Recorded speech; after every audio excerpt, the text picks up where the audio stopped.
여러분 안녕하십니까, 진성호입니다. 윤석열 대통령이 용산 집무실에서 한동훈 국민의힘 대표, 한덕수 국무총리, 추경호 원내대표, 그리고 중진 의원인 주호영 국회 부의장, 김기현 의원, 나경원 의원 등을 만났습니다. 자, 방금 전 1시간이 넘게 윤석열 대통령과 이 총리, 대표, 중진 의원들 간의 대책 회의가 있었습니다.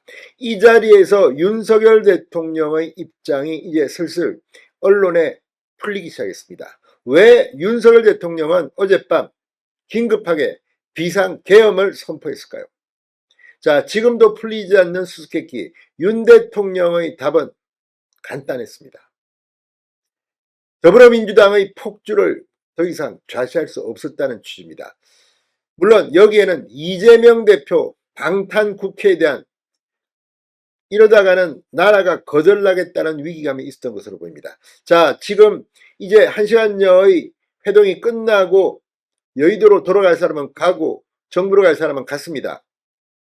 오늘 이 자리의 분위기를 보면 한동훈 대표와 윤석열 대통령 간의 간극은 좁혀지지 못한 것으로 보입니다. 한동훈 대표는 오늘 이 세 가지 정도를 요구했습니다. 내각 총사퇴, 이 책임자, 그러니까 국방장관의 해임, 책임, 그리고 윤 대통령의 탈당.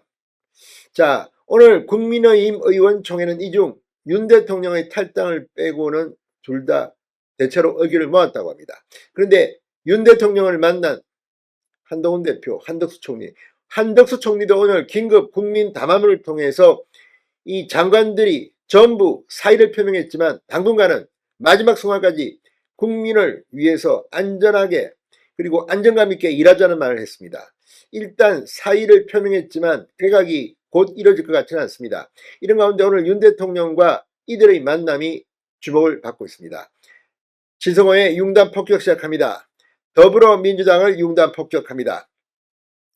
자, 윤 대통령이 한덕수 총리, 한동훈 대표, 추경호 원내대표 등과 비상계엄 사태에 따른 후속 대책을 논의했습니다.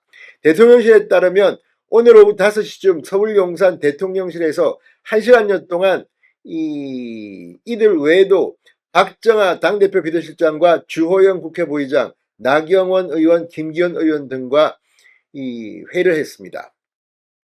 한동훈 대표와 추경호 원내대표 등은 6시를 넘겨 회동을 마치고 여의도 국회로 넘어온 것으로 전해졌습니다. 비공개로 이루어진 회동에서 한 총리 등은 윤 대통령에게 대응 방안 등을 설명하고 국민의힘 의원총회에서 논의된 안들을 전달한 것으로 알려졌습니다. 오늘 한덕수 총리는 장관들과 티타임을 하고 이 사의를 표명하는 뜻을 전달받았고 또 그 뒤 이 한덕수 총리, 한동훈 대표, 정지선 비서실장 간의 한덕수 총리 공간에서 2시간 정도 회의를 가지기도 했습니다. 이런 내용들을 보고한 것으로 알려졌습니다. 한동훈 대표는 오늘 오전 국회에서 열린 국민의힘 비공개 최고위원회의 비상의원총회에서 나타났던 내각총사퇴, 국방장관 해임, 대통령 탈당 요구 등에 대해서 이번 사태의 후속 대응책을 제시했다고 합니다. 대통령실은 회동 직후 별도의 입장을 내지는 않았습니다. 그러나 윤 대통령이 했다는 발언은 언론을 통해서 소개되기 시작했습니다.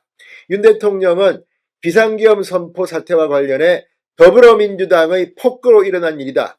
이런 취지로 말했다고 합니다. 그러니까 이재명 방탄국회, 그러니까 이 윤 대통령이 어제 이 비상계엄 선포 담화에서 밝혔듯이 확실히 이런 부분이 나옵니다. 어제 윤 대통령은 피를 토하는 심정으로 국민 여러분께 호소한다고 말했습니다. 특히 국가예산 처리, 국가본질기능과 마약범죄 단속, 민생제한 유지를 위한 주요 예산을 전액 삭감시켜 국가본질기능을 훼손했다. 대한민국을 마약천국, 민생제한 공황상태로 만들었다고 맹비난했습니다. 또 이 해안부 장관 탄핵, 방통위원장 탄핵, 감사원장 탄핵, 국방장관 탄핵 시도 등으로 행정부를 마비시키려 하고 있다. 우리나라 건국 이래 유례가 없는 상황이 벌어지고 있다는 점을 말한 바 있습니다. 무엇보다도 이 민주당을 겨냥해서 국회는 지금 범죄자 집단이 서울이 되었고 입법 독재를 통해 국가의 사법 행정 시스템을 마비시키고 자유민주주의 체제의 전복을 기도하고 있다고 비판했습니다. 이 모든 게 이재명 때문이 아니냐는 취지를 했을 때입니다. 자, 오늘 이 회의에서 윤 대통령 상당히 강한 의조로 발언한 것으로 보입니다. 여기에서 논의된 사안의 결론은 나오지 않은 것 같습니다. 이 자리에 참석한 한 관계자는 윤석열 대통령과 한동훈 대표 사이의 인식 차이가 크다고 느꼈다고 말했습니다. 이 윤 대통령은 한동훈 대표가 제기한 탈당, 내각 총사퇴 등의 요구는 받아들일 수 없다는 뜻을 밝힌 것으로 전해졌습니다. 자, 계엄 사태 이후 윤 대통령과 대통령실의 활동은 지금 상당히 위축된 상태입니다. 실장 3명과 수석 전원이 사의를 표명했고 지금 이 직원들도 뒤숭숭한 분위기입니다. 자, 그렇지만 지금 더불어민주당과 야6당 윤석열 대통령 탄핵안을 발의했고 내일 국회 본회의에 보고합니다. 그리고 6일 내지 7일 표결도 할 것으로 보입니다. 이런 상황 속에서 전부 다 사표 내고 나가 있으면 누가 일을 합니까? 아무튼 중요한 시간이 다가옵니다. 한동훈 대표도 본인이 알 겁니다. 만약 이 탄핵 절차가 만약에 통과된다면 어떻게 되겠습니까? 대통령 선거가 앞당겨지게 됩니다. 이렇게 되면 이재명이 대통령이 될 수도 있습니다. 이것만은 막아야 한다. 이 꼴 보기 싫어서 정말 탄핵을 막아야 한다는 이야기가 나오고 있습니다. 진성호의 융단 폭격이었습니다. 여러분 감사합니다.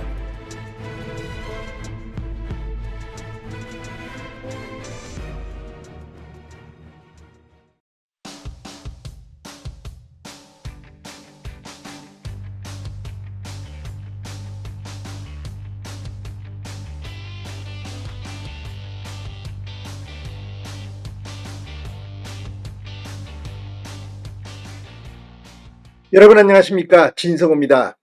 이진숙 방송통신위원장이 헌법재판소에 낸 가처분 신청이 전격 인용됐습니다.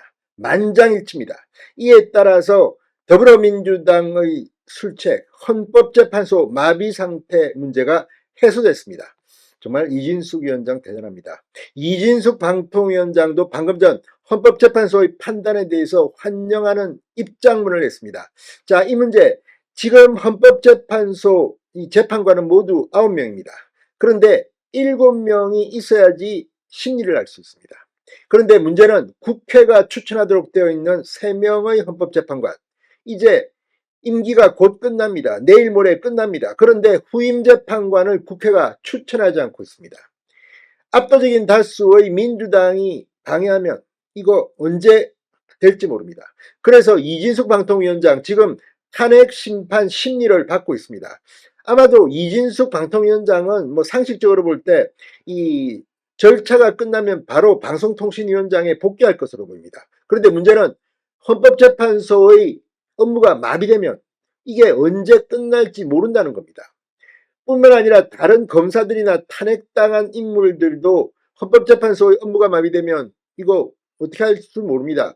그래서 지금 민주당은 계속 탄핵을 할지도 모릅니다. 그런데 바로 이 부분, 7명 이상의 헌법재판관이 필요하다는 이 부분에 대해서 이진숙 방송통신위원장이 법적 대응을 했는데 이진숙 위원장이 이긴 겁니다. 민주당은 지금 난리가 났습니다. 이제 앞으로 자, 헌재 마비로 인해서 탄핵 이 절차에 들어가면 직무가 정지되는 사태를 막을 수 있게 됐습니다. 6명의 재판관으로도 상식적으로 할 수 있다는 겁니다. 자, 이진숙 위원장은 이 결정에 대해서 뭐라고 했을까요? 진성호의 융단 폭격 시작합니다. 더불어민주당을 융단 폭격합니다. 방송에 앞서 아직 진성호 방송의 구독자가 아니신 분은 붉은색 구독 버튼 눌러주십시오. 더 좋은 방송으로 보답하겠습니다. 자, 이진숙 방송통신위원장이 헌법재판관의 정족수 부족으로 자신의 탄핵 심판이 정지되는 것이 부당하다며 헌법재판소에 낸 가처분 신청이 전격 받아들여졌습니다.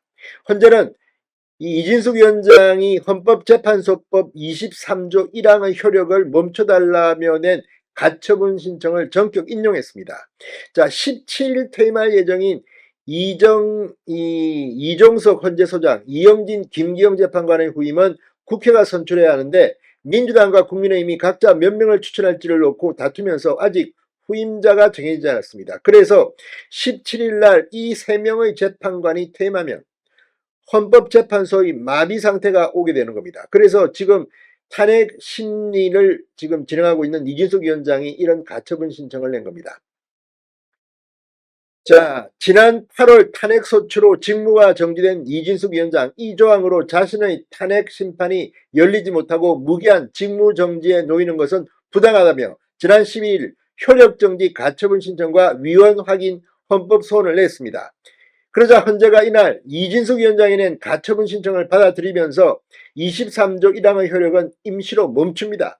정족수 제한이 없어지기 때문에 헌재는 후임 재판관 3명이 없어도 이진숙 위원장의 탄핵 심판을 비롯한 다른 사건들에 대해서도 심리를 계속할 수 있게 됐습니다.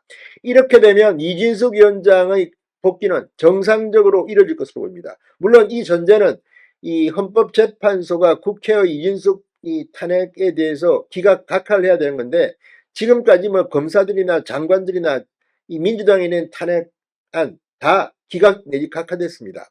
이건 역시 이 민주당이 다수 의석을 가지고 이 정부 인사의 직무를 정지시키려는 술책이 아닌가 의심을 받고 있습니다. 자, 아무튼 이 조항에 따라 이 직무가 정지된 이진숙 방통위원장은 정상적으로 절차를 끝내면 바로 위원장직에 복귀할 수 있게 됐습니다. 자, 이진숙 위원장도 방금 전 입장을 냈습니다. 이 재판관 정족수를 규정한 헌법재판소법 효력을 정지해달라는 가처분 신청이 인용된 데 대해 대한민국 헌법 수호의 최후보로 헌법재판소의 기능이 마비되는 최악의 상황을 피하게 돼 다행이다, 이렇게 말했습니다. 이진숙 위원장은 입장문에서 헌정질서를 지켜내신 헌법재판소 재판관들께 깊은 감사를 표한다. 민주주의는 법에 의한 지배라는 가장 기본적인 메시지를 이번 인용을 통해 엄숙하게 깨닫게 된다. 이 탄핵 심판은 계속된다, 이렇게 말했습니다. 자, 지금 이 가처분 신청, 이진숙 위원장의 신청이 인용됨에 따라 재판관 7명 이상이 출석해야 자신을 심리할 수 있도록 규정한 헌법재판소법의 효력은 본안 사건의 결정 선고 시까지 임시로 멈춥니다. 정족수 제한이 없어지면서 남은 재판관들만으로도 심리가 가능해졌습니다. 이건 상당히 중요합니다. 이렇게 되면 이제 다른 이 사건들, 탄핵 심판안도 이렇게 6명으로 할 수 있게 될 것으로 보입니다. 자, 그동안 지금 이 국회 추천 헌법재판관이 정해지지 못하면 이제 이진숙 위원장이나 전부 다 상당히 낭패를 보게 될 것 같았는데, 오늘 헌재의 이 결정에 따라서 완전히 민주당은 에고 오리알이 됐습니다. 자, 아무튼 이 위원장, 이 조항이 헌법에 어긋난다며 헌법소원도 함께 제기한 바 있는데, 이제 가처분 신청이 인용됨에 대해서 후임 재판관이 임명되지 않아도 재판관 6명만으로도 각종 헌법 사건을 심리하고 결정할 수 있게 됐습니다. 자, 이제 이진숙 위원장 곧 복귀할 일만 남은 것 같습니다. 진성호의 융단 폭격이었습니다. 여러분 감사합니다.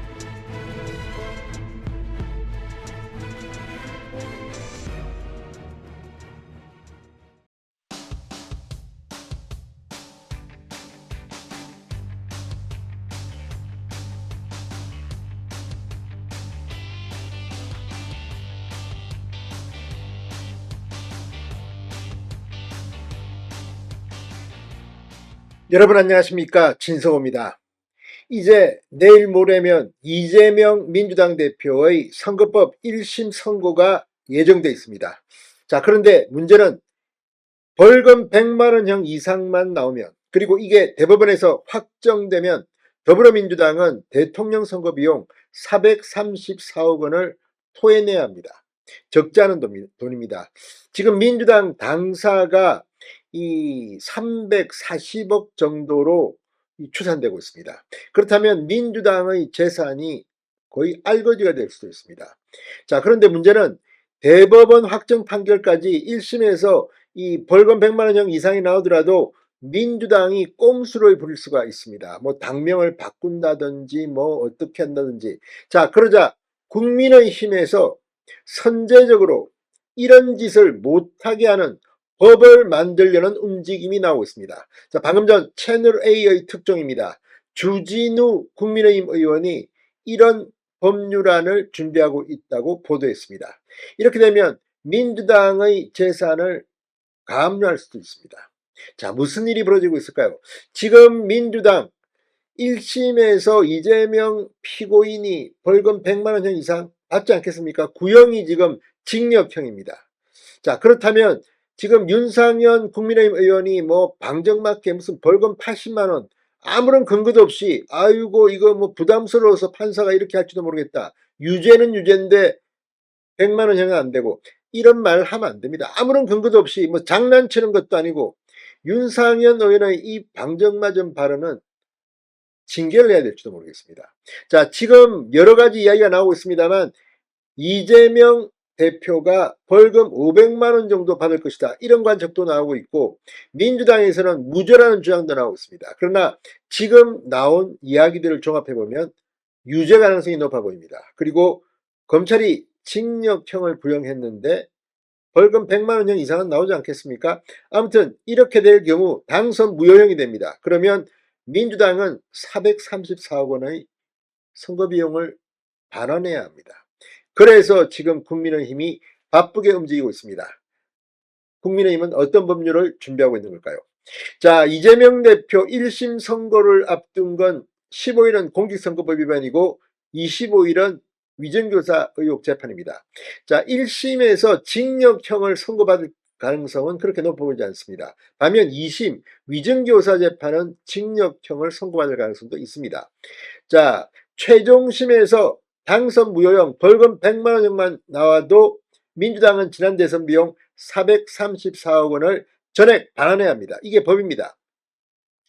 자, 얼마 전 이 국정감사에서 조은희 국민의힘 의원이 당선 무효형에 처하면 대선 때 지급된 선거보전금 당연히 반납해야 되는 거죠라고 중앙선관위에 물었습니다. 그러자 김용빈 중앙선관위 사무총장은 네, 그렇습니다라고 답했습니다. 434억 원 적지 않은 돈입니다. 국민의힘은 이재명 대표가 모레 1심에서 당선 무효형을 받을 경우 민주당의 가압류 등 선제적인 보전 조치가 필요하다고 주장하기 시작했습니다. 주진우 국민의힘 법률자문위원장은 434억 원을 국고에 환수하는 것은 형이 확정되고 나서 하더라도 그 전에 가압류나 가처분에 준하는 보전 조치를 할 수 있는 입법적 조치가 필요하다고 현재 검토 중이라고 말했습니다. 민주당이 반환금을 피하려고 꼼수를 쓸 수 있다는 겁니다. 주진우 국민의힘 법률자문위원장은 민주당이 당사를 팔아야 되는 수준이거든요. 여러 가지 꼼수가 예상이 됩니다. 그 중에서 당명을 바꾸거나 아니면 위성정당을 만들거나 정당 쪼개기 등을 통해서 이런 꼼수가 가능하다는 겁니다. 자, 민주당은 여기에 대해서 대응할 가치가 없는 주장이라고 채널A에 밝혔다고 합니다. 그러나 1심에서 당선 무효형이 나오면 이게 그렇게 간단해 보이지는 않습니다. 민주당은 정말 434억 원? 땅을 파도 1,000원이 나옵니까? 자, 지금 이 이재명 대표 지금 뭐 이렇게 되면 의원직을 상실하고 다음 대선 출마 기회도 박탈됩니다만 민주당 역시 재산상으로 적지 않은 이 엄청난 충격을 받습니다. 공직선거법은 대선 때 후보자가 15% 이상 득표하면 선거비용 전액을 국가가 보전해 줍니다. 이재명 대표는 20대 대통령 선거 당시 47.83%를 득표했기 때문에 전체 금액이 431억 원을 보존받았고 여기에 기타금 3억 원을 합쳐 434억 원을 돌려받았습니다. 자, 그런데 문제는 대선에 당선되지 않은 사람이라 하더라도 공직선거법에서 규정한 당선 무효형을 받으면 반환 보전받은 금액을 추천 정당이 반환해야 합니다. 해당 정당은 선관위로부터 고지를 받은 날로부터 30일 이내에 납부해야 하며 납부하지 않을 땐 후보자의 주소지 관할 세무서가 징수하도록 하고 있습니다. 최악의 경우 여의도에 위치한 민주당사를 처분해서라도 반납액을 만들어야 하는 상황이 올 수도 있습니다. 민주당이 2016년 9월 현재의 민주당사를 약 193억 원에 매입했는데 부동산 플래닛에 의하면 민주당사의 현재 가치는 약 340억 원으로 추정된다고 합니다. 자, 과거 이 한나라당은 2002년 대선에서 패배하고 차떼기 파동을 겪은 뒤 이 당사, 여의도 당사를 매각하고 3개월 동안 천막 당사 시대를 보낸 적도 있습니다. 이재명 대표의 이번 판결은 이재명 대표 본인이 국회의원직이 날아가고 대통령 선거에 출마할 수 없는 그런 상황을 가정할 수 있습니다. 그러나 민주당은 434억 원입니다. 그래서 주진우 의원이 이런 입법을 추진하는지 모르겠습니다. 아무튼 귀추가 주목됩니다. 진성호의 융단 폭격이었습니다. 여러분 감사합니다.